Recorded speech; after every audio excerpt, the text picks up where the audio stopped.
Hi friends, അസ്സലാമു അലൈക്കും. ഇന്ന് നീണ്ട ലീവിന് ശേഷം മുഫീദ് വീണ്ടും സ്കൂളിൽ പോവുകയാണ് കേട്ടോ.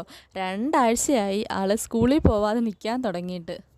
ഇന്ന് അവൻ എണീക്കുമ്പോൾ എന്തായാലും ഒരു ബഹളമായിരിക്കുമെന്ന് എനിക്ക് നേരത്തെ അറിയായിരുന്നു. എൻ്റെ കഷ്ടകാലം നോക്കണേ, ഇന്ന് തന്നെ ഇക്കാക്ക് വേറൊരു സ്ഥലത്ത് പോവേണ്ട ഒരു ആവശ്യവും വന്നു. അതുകൊണ്ട് ഇക്കായും ഇല്ല. ഞാൻ തന്നെ അവനെ എണീപ്പിക്കുകയും വേണം, അവനിക്ക് കൊണ്ടുപോകാനുള്ളത് റെഡിയാക്കുകയും വേണം. ഇന്ന് അതുകൊണ്ട് കാപ്പിയാണ് കൊടുത്തു വിടുന്നത്. എൻ്റെ ഒരു എളുപ്പത്തിനും പിന്നെ അവൻ്റെ ഇഷ്ടവും അതാണല്ലോ.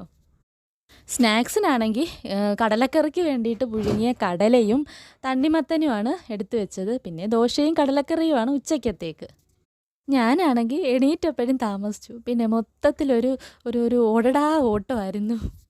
മുഫീദിനാണെങ്കിൽ കുറച്ച് ദിവസം പോവാതിരുന്നതിൻ്റെ മടി നല്ല രീതിയിലുണ്ടായിരുന്നു. ഒരു വിധത്തിലാണ് ഞാൻ അവനെ എങ്ങനെയെങ്കിലും എഴുന്നേൽപ്പിച്ച് റെഡിയാക്കിയത്. അതും എല്ലാം ഞാൻ തന്നെ ചെയ്യണം.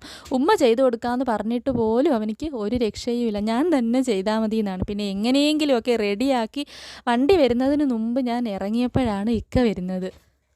ഞാനൊരു 7:45 ആയപ്പോഴത്തേക്ക് വിളിച്ചു നോക്കി വരുമോ ഇല്ലയോ എന്നറിയാൻ വേണ്ടിയിട്ട്. എന്നിട്ടും ഇക്ക വരുന്ന ലക്ഷണമൊന്നും ഇല്ലാത്തത് കൊണ്ടാണ് ഞാൻ പിന്നെ വിളിച്ചുണർത്തി റെഡിയാക്കിയത്. അപ്പോഴും ഇക്ക പറഞ്ഞു ഇന്ന് വിടണ്ട, നാളെ തൊട്ട് വിടാൻ, കുഴപ്പമില്ല, സ്റ്റിച്ചൊക്കെ എടുത്തിട്ട് വിടാമെന്ന്. ഇക്കാക്ക് പിള്ളേരുടെ ഒരു കരച്ചിലും അതൊന്നും ഇഷ്ടമല്ല കേട്ടോ. പിള്ളേരുടെ ഇഷ്ടത്തിനെല്ലാം അങ്ങ് വിട്ടു കൊടുത്തേക്കും. എൻ്റെ ഒരു നിർബന്ധത്തിൻ്റെ മേലിലാണ് കേട്ടോ ഇന്ന് വിടുന്നത് അവനെ. പാപ്പായെ കണ്ടപ്പോൾ പിന്നെ ആൾ ഹാപ്പിയായി. എന്നാലും സ്കൂളിൽ പോകുന്നതിൻ്റെ ഒരു മടി ആ മുഖത്തുണ്ട്. പിന്നെ പകുതി എത്തിയപ്പോഴാണ് സലാം പറഞ്ഞില്ല എന്നുള്ള കാര്യം ഓർത്തത്. പിന്നെ അവിടെ നിന്നുകൊണ്ട് തന്നെ അവൻ വിളിച്ച് സലാമൊക്കെ പറഞ്ഞിട്ട്, മുസമ്മിലാണെങ്കിൽ എല്ലാവരെക്കാട്ടിയും മുമ്പ് വെച്ച് പിടിക്കുവാണ് കേട്ടോ. വളവായതുകൊണ്ട് വണ്ടി വരുന്നത് അറിയാൻ പറ്റത്തില്ല. അതാണ് ഒക്കെ പിറക്കെ ഓടുന്നത്.